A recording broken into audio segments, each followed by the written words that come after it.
Hey everybody, Morley Scott along with Dave Campbell. The Elks are back from bye week and getting set for the final 3 games of the regular season, and they're all big games. They got the Winnipeg Blue Bombers here this week, then they're in BC next week, and the final week of the regular season right here against the Calgary Stampeders. And who knows, that game could be for the final playoff spot in the Canadian Football League. There's a lot of water that's got to go under the bridge, but Dave, the bottom line for the Elks to make the playoffs, first and foremost, win your games. Absolutely.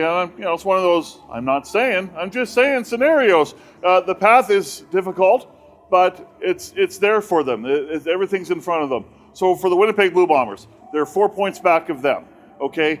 So just win. Obviously, that's the bottom line. To win the season series, however, the Elks would have to win by 14 points or more because they lost by 13 in the matchup at Winnipeg back in week number 4. The BC Lions are the next opponent. They're gone. Just don't worry about them. But you got to worry about them because you're playing them. And, man, Nathan Rourke has been playing some good football lately. That last game, to make that game meaningful, you need some help to make sure Calgary's there to be either caught or overtaken. They have 1 win apiece. That game would be for the season series. So lots going on in a short time over the next 3 weeks for the Elks. But first up, it's the Winnipeg Blue Bombers here at Play Alberta Field on Saturday night. Bombers have a great run game. In fact, they're the best run team in the Canadian Football League, of course, led by Brady Oliveira. That's going to be a challenge for the Elks. They've got a pretty good run game themselves. Yeah, they do. And I think the difference is with the Bombers, it's just sustained success on the ground. I mean, they use their ground game so much to power their offense, where I don't think it's necessarily the same type of usage for the Elks. It's just Justin Rankin is so explosive. And I think it's getting the ball in his hands. It's not necessarily game planning to use the run to help you win. But you got 5, and 5 is pretty darn explosive. People don't want to tackle Brady.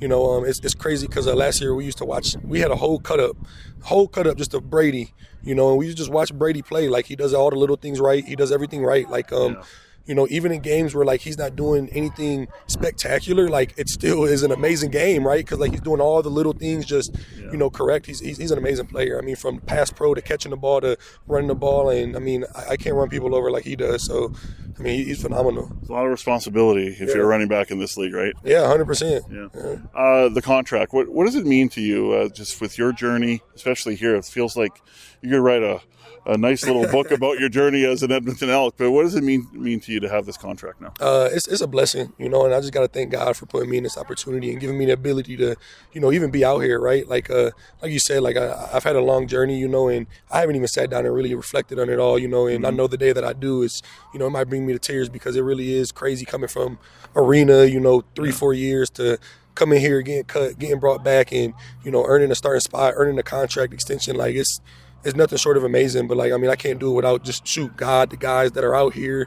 It's not just me, right? Like, I can't break any of those runs without these guys believing in me, blocking downfield, the second effort, the coming together as a team to be able to perform and have things come to fruition like that. So, as much as I love to, be like, yes, this is awesome. Like, it's a huge shout out to everybody as well. Like, my contract is a shout out to everybody on this team, right? Like, so, I just thank those guys, honestly. Yeah. Finally, you lead the league in big plays. You have 12 touchdowns. Many of those touchdowns have been of the big play variety. Do you have one favorite? I'm putting you on the spot a bit, but do you have one favorite touchdown? Yeah. I think the screen against Hamilton. That was amazing. I mean, everybody, you had a body in a body. Yeah. I didn't get touched. Raking out of the backfield. He'll get across the 45, the 50. Look at him go! Still on his feet. Inside the 30. Nothing but green grass. Right? Like, that was amazing. I was able to, burst and kind of show the speed. But you look at it, you had Arkell out there blocking. You had Carter out there running like he was a skill player. I'm coming back from the sideline trying to figure out who was out there running. I'm like, who was out there running that fast? 72 yards. That was impressive. His longest touchdown this year was 90 yards earlier this season. Either way, he's made some spectacular big plays all season long. 72 yards, though, that's a long way. Isn't it, Dave? Sure is, Morley. Oh, I'm tired.